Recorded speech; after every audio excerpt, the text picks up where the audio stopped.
Bonjour, bienvenue sur la chaîne, sur ma chaîne. C'est la chaîne de Mastanorz. Je suis Mastanorz. Euh, voilà. Donc, aujourd'hui, je vais vous parler de Quentin Dupieux et vous dire pourquoi j'aime Quentin Dupieux et pourquoi j'adore ce qu'il fait. Alors, en ce moment, je suis en train de revoir tous ces films que j'ai déjà vus au moment de leur sortie pour la plupart, à part pour les deux premiers, donc le non-film et Steak. Donc je tiens d'abord à préciser que c'est une vidéo 100% spoiler. Voilà. Donc j'adore spoiler. Je ne ferai que spoiler dans cette vidéo. Donc je revois en ce moment tous ces films. Alors il faut que je vous dise que j'étais fan quand j'étais au lycée de ces films. Et puis encore après, euh, quelques années après le lycée. Et puis à un moment donné, ça m'a un peu lassé, donc je me disais que je m'y intéressais plus trop. Et j'ai vu Au Poste au cinéma quand il est sorti. Et là, je me suis dit, c'est chiant, ça m'intéresse pas du tout. Mais en fait, maintenant, j'ai vu Le Dain là, il y a quelques jours, donc avec Jean Dujardin. Et j'ai trouvé trop bien ce film. J'ai adoré ce film. Euh, je sais pas vraiment exactement pourquoi, mais j'aimais le principe que c'était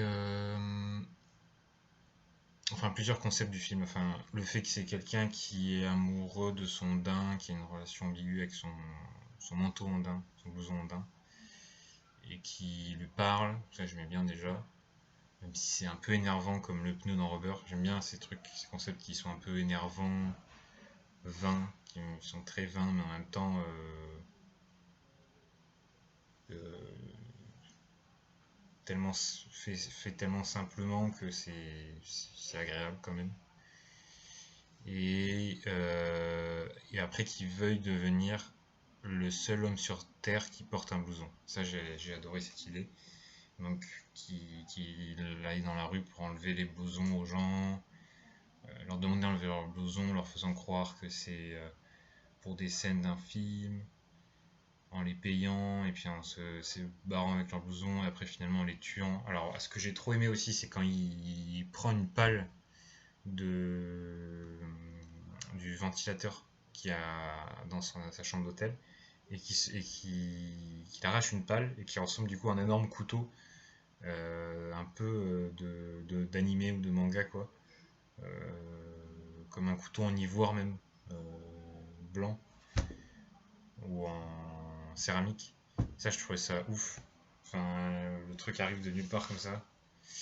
C'était trop bien. Et qui tue les gens avec son poncho en bâche pour pas tacher ses vêtements en daim. Le fait qu'au fur et à mesure il se transforme en homme daim, en quelque sorte, parce qu'il veut d'autres vêtements de daim. Et enfin, en 100% daim. Il en achète et puis on lui en offre. Et, et qu'il y a un truc comme ça un peu magique de transformation qui s'opère. Même si on s'en rend pas trop compte, on peut ne pas y penser, on peut dire que c'est juste ridicule, c'est juste quelqu'un qui veut s'habiller en 100% daim. Et en fait, c'est aussi un truc un peu magique, euh,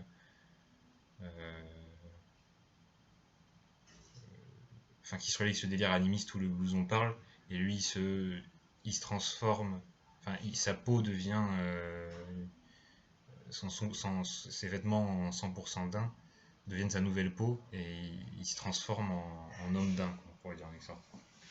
De sorte qu'à la fin, quand il veut se faire filmer là devant la forêt, dans la plaine et tout, et qui se fait abattre. Et après, on voit les quelques vidéos qu'il a pris avant, sur une vidéo à la fin du film où il montre des daims qu'il a vus dans la forêt. Et ça, c'est magique en fait. Dans tout le sens du terme, quoi. Il y a un truc trop bien qui se passe avec ça. Voilà. Après, j'ai revu là, le non-film.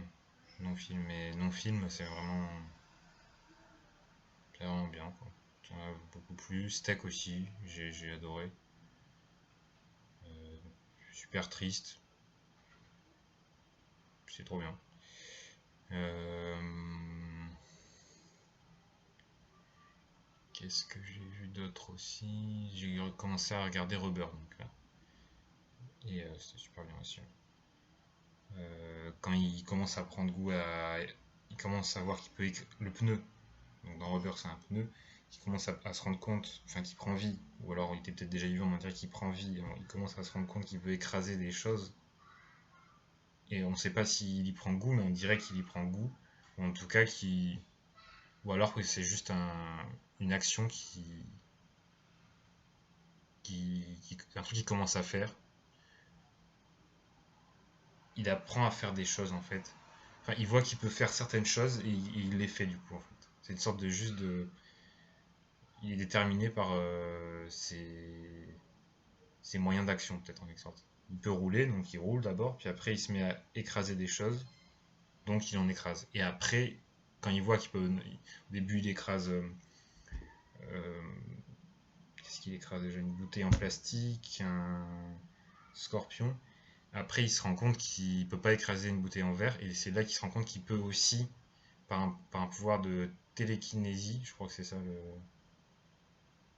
Je sais plus ce que c'est le terme. Je sais plus. Bon, en tout cas, il peut par un pouvoir, une sorte de pouvoir mental, faire exploser les choses. Donc, il fait exploser la bouteille en verre, et c'est là qu'il commence à avoir cette troisième capacité qu'il a, qui est de faire exploser les choses en se mettant à vibrer comme ça. Et du coup, il va voilà, se mettre à tuer ensuite, enfin faire exploser des humains. Pour lui, c'est peut-être même pas tuer, il fait exploser des humains, on sait pas. Voilà. Donc,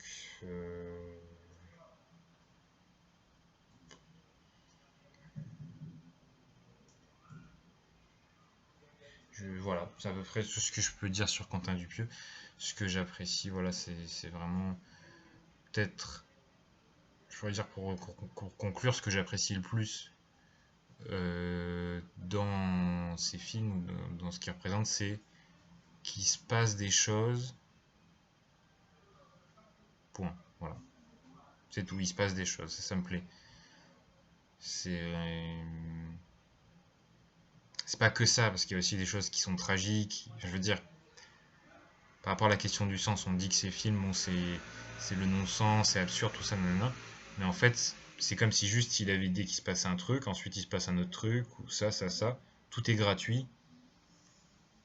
Et puis s'ajoute à ça des schémas narratifs tragiques, une amitié qui se déchire, quelqu'un qui se fait attraper par la police, enfermé pendant 7 ans dans un hôpital psychiatrique dans Steak, euh, quelqu'un qui se retrouve livré à lui-même, dans le daim, qui se retrouve, je veux dire, pris par une lubie, qui devient fou en quelque sorte, qui est très seul. Ouais, le fait de se faire exclure dans les Chivers, enfin, le gang des Chivers là dans Steak, le fait de se faire exclure d'un groupe. Donc c'est souvent la solitude en fait, parce que le pneu aussi, voilà, il est seul. À un moment, il voit brûler d'autres pneus. Ça, je me rappelle, j'ai pas encore vu cette scène, mais il voit brûler d'autres pneus. On projette une tristesse dedans en fait, parce qu'il y a aussi la musique, tu vois. Enfin, vous voyez, enfin, les choses sont. Bref, je sais pas à qui je m'adresse, hein, plusieurs personnes, voilà. Du coup, ça brûle, la musique montre qu'il y a une forme d'émotion, je crois. Ouais, en fait, j'aime bien quand ça parle de solitude, peut-être. Et aussi, comment il y a des choses qui se passent, voilà, comme je disais, mais des fois, c'est juste, il se passe des trucs. En fait, c'est pas vouloir faire un truc qui veut rien dire.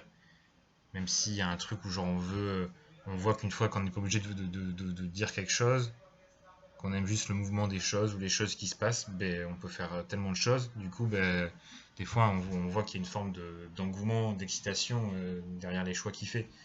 On voit qu'il s'est dit, ah tiens, je vais mettre ça parce que je peux, donc je le fais, tac. Ce truc-là. Mais Mais oui, c'est quand même un plaisir de voir des choses se passer. Point. Voilà. Voilà. Voilà, j'espère que cette vidéo vous a plu. Donc, je vous souhaite une bonne journée à tous et toutes. Et profitez bien de ce confinement. Courage à celles et ceux qui n'en profitent pas, c'est-à-dire qui pètent un câble ou sont en mauvaises conditions. Voilà. À plus tard.